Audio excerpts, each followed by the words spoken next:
Isang mapagpalang araw po ng Miyerkules sa inyong lahat, mga minamahal na kapatid. Miyerkules po ngayon sa loob ng ika-21 linggo sa karaniwang panahon. Pagbati po sa lahat ng mga viewers, followers, and supporters ng Daily Gospel Reflection, sa lahat po ng mga deboto ni San Antonio ng Padua.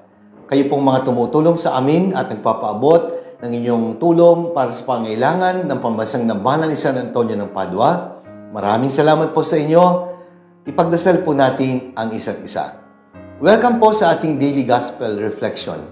Sama-sama po nating pagdinilayan ngayon ang mga salita ng Diyos mula sa mabuting balita.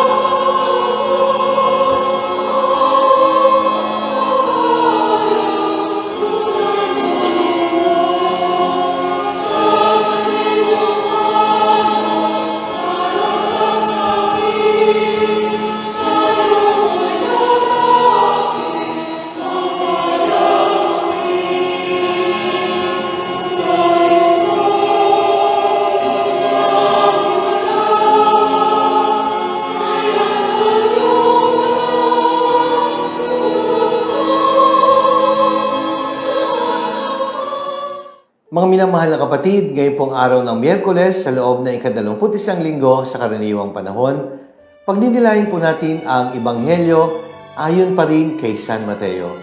Ito po ay mula sa ika-23 kabanata, mga talata 27 hanggang 32. Ang title po ng aking pagninilay, Overcoming Hypocrisy. Mga kapatid, sa araw na ito, sa Ebanghelyo, madiin, maanghang, mabibigat ang mga salitang binitiwan ng Panginoong Hesus laban sa mga eskriba at mga pariseo. Jesus literally confronted these people about their hypocrisy. Ang sakit na pagkukunwari o pagbabalat kayo. Kaya nga, tuwiran ang pagpapatama ni Jesus sa mga taong pinatutungkulan sa ating mabuting balita. Jesus does not tolerate hypocrisy. We must be cured of this kind of sin we call hypocrisy. And the medicine is knowing how to point fingers to ourselves before God. Sa halip na ituro mo ang mga daliri mo sa iba, ituon mo ang iyong pansin sa iyong sarili at tingnan mo, baka naman ikaw ay may sakit ding kung tawagin ay hypocrisy. At kapag hindi po natin natanggap ang totoo sa ating sarili at tayo pumupuna lamang sa pagkakamali ng iba, hindi ho tayo nalalayo sa mga eskriba at mga pariseo na pinatutungkulan ni Jesus gamit ang madidiin, mabibigat, subalit makatotohanang mga salita. And most of the time, He calls this kind of people whitewashed tombs. Sa labas, maganda silang tingnan, subalit sa loob, ay puno ng kabulukan. Pakitang tao, subalit ang puso ay puno ng kasalanan. The devil is the king of lies and deceptions, and therefore, he is also the king and the leader of all hypocrites. Hypocrisy is the language of evil. It is the language of evil that enters our hearts, and it is sown by the devil. Hindi po ito manggagaling sa Diyos. Ito po ay itinuturo ng demonyo. Kaya ang lahat po ng mga kampo ng demonyo ay mga sinungaling. Kahit ang mga sinungaling ay hindi makararating sa langit sapagkat ang langit ay para lamang sa mga taong may mababang kalooban na natatanggap ang totoo sa kanilang sarili. Hypocrisy certainly is not the language of truth. It is the language of lies and deceptions. Because sincere people always speak in the language of truth. Ang tanong paano po ba natin magagamot ang sakit na kung tawagin ay pagbabalat kayo? In English, we call it hypocrisy. Una, accept the truth about ourselves before God. Tanggapin mo ang totoo tungkol sa iyong sarili sa harapan ng Diyos. And that is humility. Because humility means accepting what is true about ourselves. And to accept the truth about ourselves only means that we see ourselves in our sinfulness. Lahat naman tayo marumi. Lahat naman tayo makasalanan. Wala tayong karapatang magmalinis.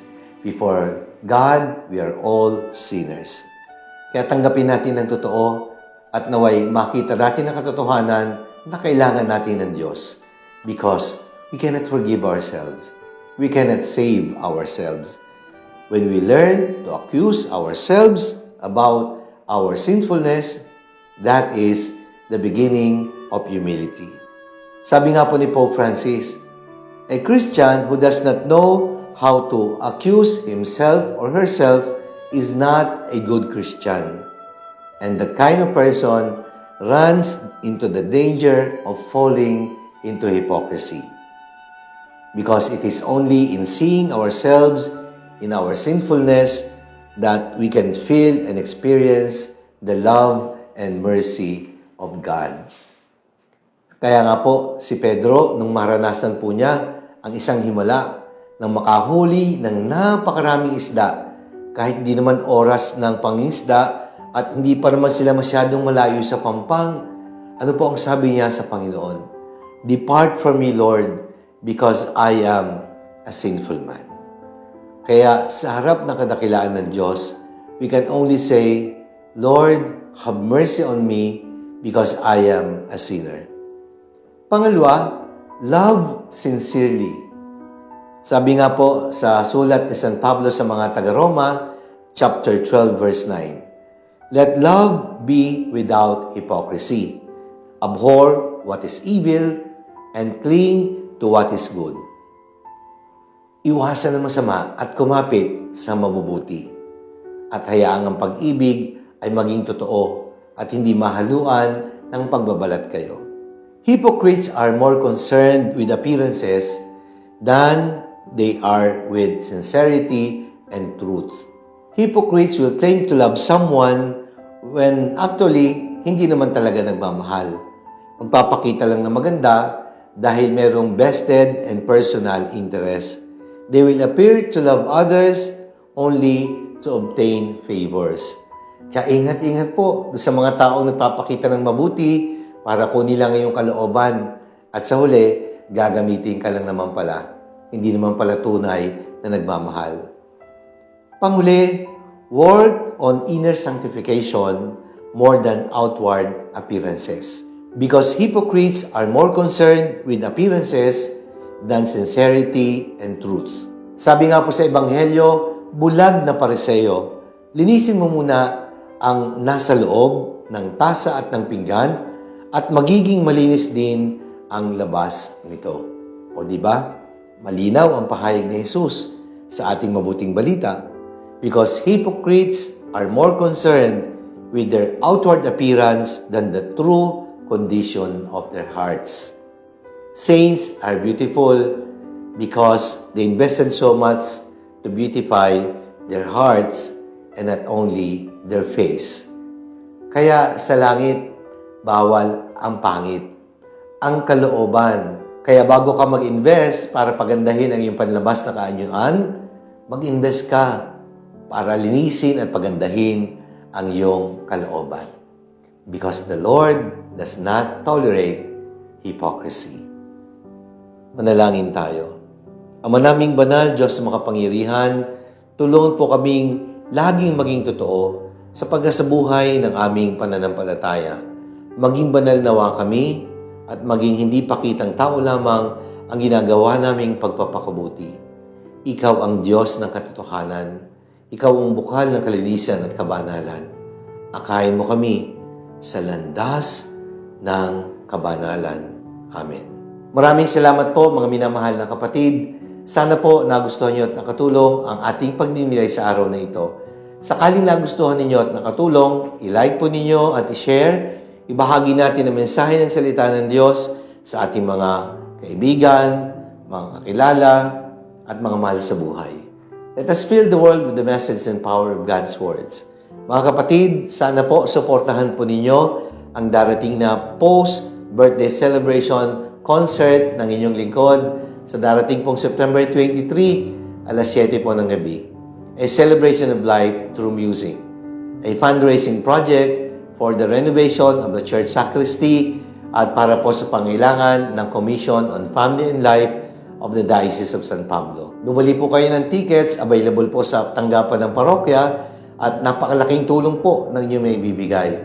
Sana po, pagpalain tayong palagi ng Panginoon at ingatan. Sa ngalan ng Ama at ng Anak at ng Espiritu Santo. Amen. God bless.